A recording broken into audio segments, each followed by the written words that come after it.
ये घोड़ा जी माशाल्लाह बड़ा नायाब है और यो जे घोड़े घट ही लभदे जी। 5 कल्याण ते असि नहीं आंदे लेकिन 4.5 कल्याण है जी। सिर्फ एक दी हालत थोड़ गई है विच जी। हां है थोड़ा जिहा जी घट जांदा जी मोड़ खैर ते उंज ये विच जांदा रहा जिम। हुण इत्थे मुराद की काठियां जिम सेंटर ते है कोई ना, ओ हुण थाई अप एंड डाउन करदा पिया हुण, यानी कि पूरा इंजन फिट घोड़ा एक्सरसाइज करदा धम्मी नाल पारा के चापे जाके 2 राउंड ला आंदा पूरे ग्राउंड दे, आपे सारा कुछ कर लेंदा धम्मी नाल। अक्सर अपने काम करने वाले भी खुद उठा लेंदा भी उठ भाई ये तू केड़ा काम है, तू अजाना तो बाद ते सुत्ता पे जी। हाँ यानी कि सारी हेल्प भी करदा उहदे नाल, दूध शुद्ध चुआ के थोड़ा छोड़ा अपना आप हो लेंदा, लत नाल सारा कर लेंदा। सियाना घोड़ा है। इधर वेखो ना इहनूं हुण विचों आदत आई खलोती कि मैं उठ सदी वां, हुण ये उठ सदी नहीं सकदा क्योंकि ऑलरेडी घोड़ा है और कमाल डांसर है जी। है भी किसी डांसर मां दा बच्चा, फुल कमाल डांसर, हर गल आलू पूरा। विच वैस्ट इंडीज रह थल्लू रंग फदन लग गया जी नंदे नाल, विच रह वैस्ट इंडीज मोड़ इत्थे आया ना। हुण साडे देश दी बोली याद ही सुना ओदे लई याद ही भुल गया, हुण हर शै भुल गया। साइड पफ 1 कटिंग करिंदा ते 1 साइड कटिंग ए वेखदे ने पे थोड़ी जी एक साइड ते लिट इधर करा उन्होंने ब्राउन दा शेड दी वाल है, पहले इनू लाइट ब्राउन दा करांदा, यानी कि बहुत क्लासिकल। बुटीक ते डेली जांदा है जी, अपने कन सारी सेटिंग कर दिंदा। मुड़ पार्लर ते भी जांदा, सैलून ते भी किसी अच्छे ते मुड़ उन्होंने आंदा मेरे विचों बग्गे वाल पट्टो। ओ हुण इंदी इतनी नौकर ते हैन कोई ना, ओ आंदे भी हुण तू जी बुजुर्ग हो गया तो तू हुण केड़ा पिछले पारे कलफ लवाई वदा, हुण ते कलफ तेन वाल ऐन लगदे जिवें 2 अग दी अग चाई वदा जी। हाँ क्योंकि पूरे होए जांदे काले ते हुंदे कोई नहीं सो। आखण दा मकसद है जदन वेखे भी राह कुल खर्चा कोई नहीं है, उदन आप ही टांगा जो लेंदा बारू 100-200 हुंदे कण वट लिआंदा। दिंदे ने आप ही आ जांदा, किसी को मतलूब को ला जांदा, किसी टाइम चो शमसल नु आप बुंगे जाके हला लेंदा। रोटी व टाइम हो गया 4 बज गए तुसी हल्ले ते ग्राउंड विच कोई नहीं आए जी। सलीम नु भी दोस्त व्हाट्सएप नंबर मंगदा पिया मैंने, तुसी दस दिता करो मैं मैसेज करके आ गया करता।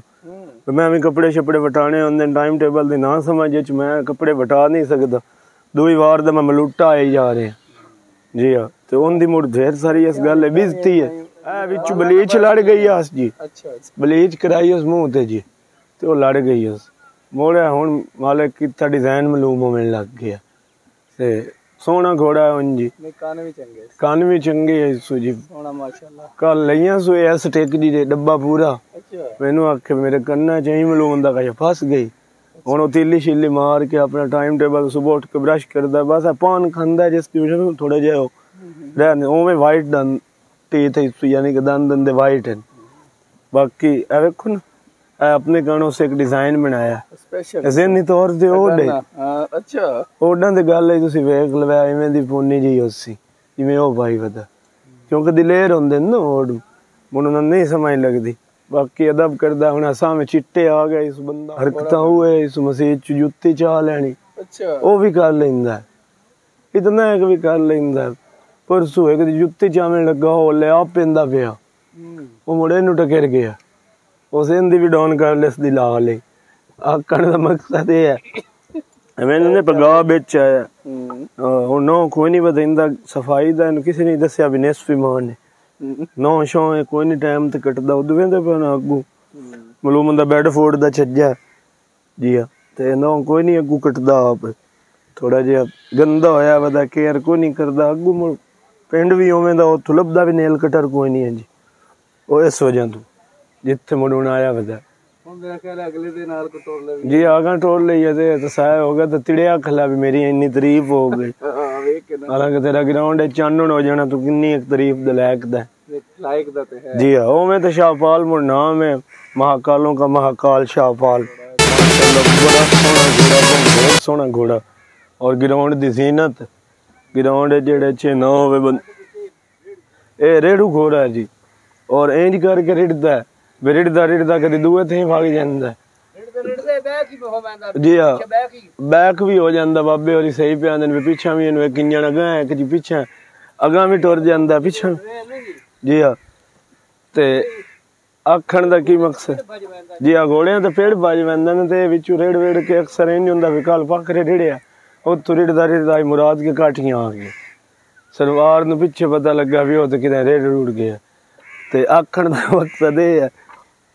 भी ग्राउंड दी ज़ीनत जिथे आई जे मुड़े आवे जिसले पूरे जोबा नहीं खलोवे दा दिल करदा कि मैं बेसमेंट चला जावां इतना रेड़दा है विच जांदा जी पूरा उत्थे भावें बंदा आराम दे नाल उत्थे गद्दा सट के 10 मिनट रेस्ट कर ले इंज लैवल विच हुंदा बाकी रेड़ुआं चों वड्डा घोड़ा जी फखरे च ना इस तो आख्या जांदा उंज इन्हूं रेड़ाने च फायदे भी बड़े न ऐसे काम कर जांदा भी दिसदा है कोई ना रेड़े उड़ के करके आ जांदा ए अच्छा जी हाँ ढेर सारा रिड़दा होया एक ते रिड़दा उत्ते फटियां लिया निकले उन्ना फिर अगू बनाया उन्ना कहा तेनू इहो रेड़ू ते बंद बात साडी हेल्प दी घोड़ी भी इधर रेड़ के तू आ जांदा ਉਹ ਦੋ ਦਸਤੀ ਛੱਡ ਕੇ ਜਦੋਂ ਕਣੀ ਤੂੰ ਰਿੜਨ ਲੱਗਾ ਇਹ ਘੋੜੀਆਂ ਵੱਲ ਵਗ ਜਾਂਦਾ ਰੋੜ ਰੋੜ ਕੇ ਹਾਂ ਤੇ ਉਹਨਾਂ ਦੀ 50 ਦੋ ਦਸਤੀ ਵੀ ਦਿੰਦਾ ਤੇ ਹੋਰਾਂ ਦੀਆਂ 14 ਦਸਤੀ ਜੋਗੀਆਂ ਵੀ ਨਹੀਂ ਹੈ ਆਖਣ ਦਾ ਮਕਸਦ ਹੈ ਵੀ ਇੰਤਹਾਈ ਦਲੇਰ ਘੋੜਾ ਇਹ ਸਮਝੋ ਵੀ ਜੰਗਜੂ ਘੋੜਾ ਸ਼ਾਇਦ ਬਾਲਾਂ ਤੂੰ ਖੋ ਕੇ ਖਾ ਲੈਣੀ घोड़े जंग ही है ना ये साडे कोल डोमेस्टिक जंगा ते ही है ना जी जंग इतनी करेंदा तलवारबाजी भी कर लेंदा 3 बोर आप ले होया इस बड़ा कीमती जी जी हाँ गोलियां विच लोवे ना या ना लवे पिस्तौल कोल वेखंदा भी शो शान दा भुक्खा हाँ ते बाकी फैर हुन जिस मारे शो ते कदी नहीं किसे नू इहनू पता भी 302 साडे पाकिस्तान ही भुगतनी पवंदी जी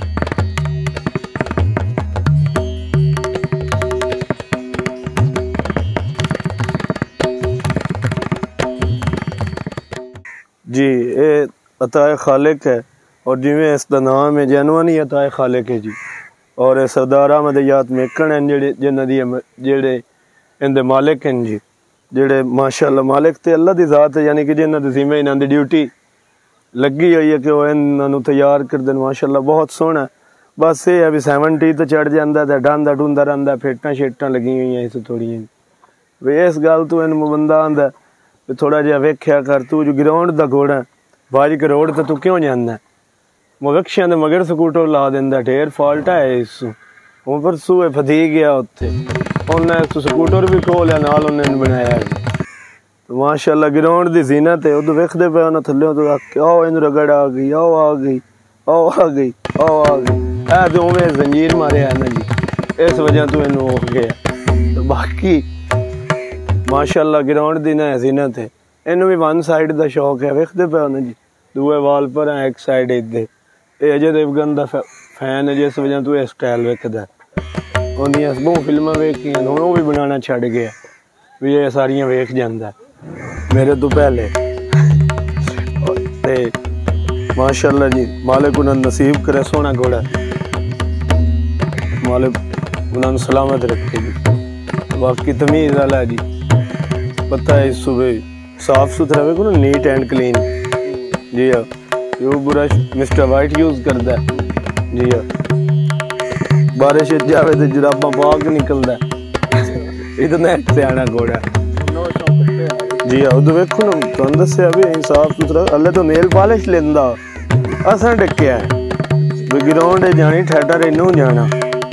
और मुड़ो उस वजह तो मसे इनू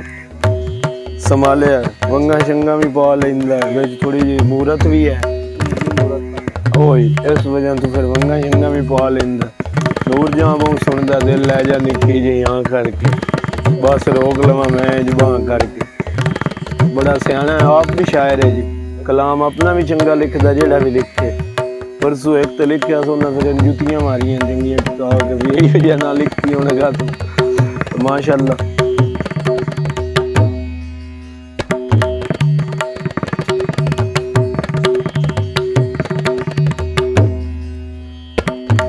ए घोड़ा है जी मुखड़ा और जिस तरह नूरजहां दा गाना है कि हुस्न मुखड़े तू ला के नकाब आ गया ये भी जिस टाइम ग्राउंड आ जाए सारे नकाब ला दिंदा और माशाअल्लाह बहुत कमाल वेट दा ये घोड़ा है भी उस तरह मालूम होंदा जिस तरह सिल्ला वाला नहीं बंदा आप जी पा के ते छड़ दिंदा ग्राउंड भी उस तो इधर अद्धे नहीं होना और बड़े शौकीन लोग इन मार यासिर लाली होरी जबाना दे ते आखण दा मकसद है भी उन्हां दी काफी नस्ल तो चले आ रहा घोड़ियां दे शौकीन और चुन के घोड़ा नुकरा। हाँ जी ना मुखड़ा है जी ते उवें जिवें ना मुखड़ा सो उवें सुथरा भी है बस सिर्फ नावा ने लेट करदा जी कोई नहीं हुण इहनूं छिमाई हो गई इधर वेखो ना ए वेखो सिर्फ हुण ये नहीं भी वो शौकीन हैं ते वो नहीं जिसले अगू अपनी गैल आप ही नहीं करनी है उत्थे मालकां दा तो कोई कसूर नहीं है ना तो ग्राउंड दी जीनत है जी घोड़ा